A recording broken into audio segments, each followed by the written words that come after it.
वाढते प्रदूषण लक्षात घेता त्याचबरोबर पेट्रोल डिझेलचे प्रमाण कमी होत चाललेले आहे, हेही सर्व लक्षात घेता इलेक्ट्रिक वाहन बाजारात आलेले आहेत आणि ते रोडवरती येताना दिसत आहेत। यासाठीच राज्य शासनाच्या माध्यमातून 2025-26 या कालावधीसाठी इलेक्ट्रिक वाहन धोरण जाहीर करण्यात आले आहे।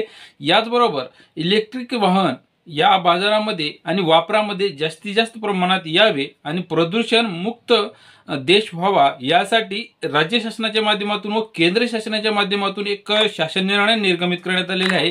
त्यासाठी इलेक्ट्रिक वाहन खरेदी करण्यासाठी अनुदान देण्यात, त्यामध्ये जवळपास सर्व इलेक्ट्रिक 2 व्हीलर 3 व्हीलर आणि 4 व्हीलरसाठी आणि जड वाहनासाठी जवळपास 10% पासून ते 40% पर्यंत अनुदान देण्यात येणार आहे। याबद्दल आज आपण सविस्तर जाणून घेण्याचा प्रयत्न करणार आहोत। नमस्कार, मी गोविंद झरे, माझा आवाज या चॅनलमध्ये तुमचं सर्वांचं मनपूर्वक स्वागत। महाराष्ट्र इलेक्ट्रिक वाहन धोरण 2025 साठी राज्य शासनाच्या माध्यमातून एक शासन निर्णय दिनांक 23 मे 2025 रोजी शासन निर्णय निर्गमित करण्यात आलेला आहे। त्याबद्दल नेमकं काय उद्दिष्ट ठेवण्यात आले आहे याबद्दल जाणून घेऊयात। महाराष्ट्रातील पर्यावरण व वातावरणातील बदल लक्षात घेता महाराष्ट्र इलेक्ट्रिक वाहन धोरण 2021 जाहीर केले, मात्र ते लागू करण्यासाठी बराच कालावधी उलटला।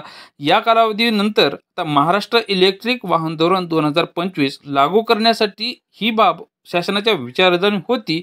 यासाठी महाराष्ट्र इलेक्ट्रिक वाहन 2025 या धोरणामध्ये समाविष्ट असलेल्या उद्दिष्ट पुढील प्रमाणे महाराष्ट्रातील पायाभूत सुविधेचा विचार करून सर्व पायाभूत सुविधा व्यवस्थित करून शहरी व ग्रामीण भागात इलेक्ट्रिक वाहन सुरळीतपणे व त्याबरोबर चार्जिंगच्या विषयक पायाभूत सुविधांची उपलब्धता करून बॅटरीची पुनर्रचना करण्यासाठी जी काही अर्थव्यवस्थेला चालना देण्यासाठी विविध सारे प्रयोग करण्यात आले आणि त्यामध्ये विविध सारे उद्दिष्ट ठेवण्यात आलेले आहेत।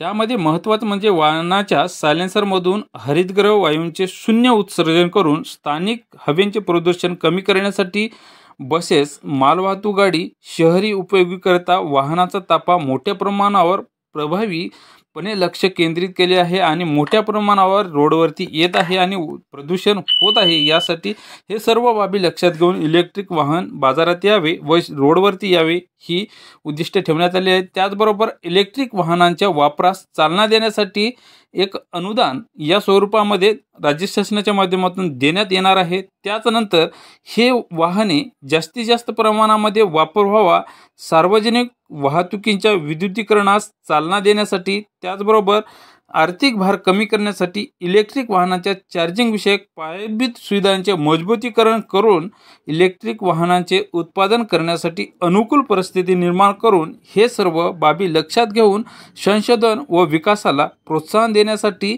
राज्य शासनाच्या माध्यमातून हा एक मोठा निर्णय घेण्यात आलेला आहे। इलेक्ट्रिक वाहन धोरण हे राबवून त्यासाठी इलेक्ट्रिक वाहनांना खरेदीसाठी सर्वांचे लक्ष केंद्रित करण्यासाठी त्यावरती अनुदान देण्यासाठी विविध सारे प्रयोग करण्यात आले आहेत। धोरणानुसार 2 चाकी वाहनासाठी 30%, त्याचबरोबर 3 चाकी वाहनासाठी मालवाहूसाठी 40%, त्याचबरोबर 4 चाकी वाहनासाठी 30%, त्यानंतर 4 चाकी मालवाहू वाहनासाठी 25 ते 20% अशा विविध प्रकारचे टक्केवारी यामध्ये देण्यात आलेली आहे। धोरणात्मक उद्दिष्टानुसार इलेक्ट्रिक 2 चाकी वाहनांना 10% म्हणजे 10,000 रुपये, इलेक्ट्रिक 3 चाकी वाहनांना 10% म्हणजे 30,000 रुपये, इलेक्ट्रिक 3 चाकी मालवाहू वाहनासाठी 30,000 रुपये, त्यानंतर इलेक्ट्रिक 4 चाकी वाहने यासाठी 1,50,000 रुपये, त्यानंतर इलेक्ट्रिक 4 चाकी परिवहनासाठी 2 लाख रुपयापर्यंत, त्यानंतर इलेक्ट्रिक 4 चाकी हलके मालवाहू वाहनासाठी 1 लाख रुपये, इलेक्ट्रिक बसेससाठी 20 लाख रुपये, इलेक्ट्रिक बस खाजगी किंवा राज्य परिवहन महामंडळांच्या बसेससाठी 20 लाख रुपयापर्यंत अनुदान देण्यात येणार आहे। त्याचबरोबर शेतीसाठी वापरले जाणारे इलेक्ट्रिक ट्रॅक्टर, त्याचबरोबर कापणी यंत्र अशा विविध साऱ्या यंत्रांसाठी जे काही अनुदान देण्यात येत आहे त्यामध्ये 15% अनुदान देण्यात येणार आहे। त्यामध्ये वाहनांची संख्या जवळपास 1000 वाहनासाठी 1.5 लाख रुपयापर्यंत मदत देण्यात येणार आहे। अशा पद्धतीने या महाराष्ट्र इलेक्ट्रिक वाहन धोरण 2025 साठी लागू करण्यात आलेला अनुदान या पद्धतीने देण्यात येणार आहे।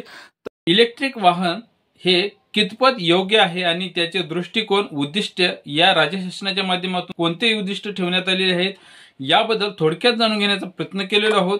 तर मित्रांनो, या चॅनलवरती तुम्ही नवीन असाल तर या चॅनलला नक्की सबस्क्राईब करा, जेणेकरून अशाच नवनवीन व्हिडिओची अपडेट तुम्हाला वेळोवेळी मिळत राहील. पुन्हा भेटूयात अशाच नवीन माहिती. तोपर्यंत तुमची व तुमच्या जवळच्या माणसाची काळजी घ्या. धन्यवाद.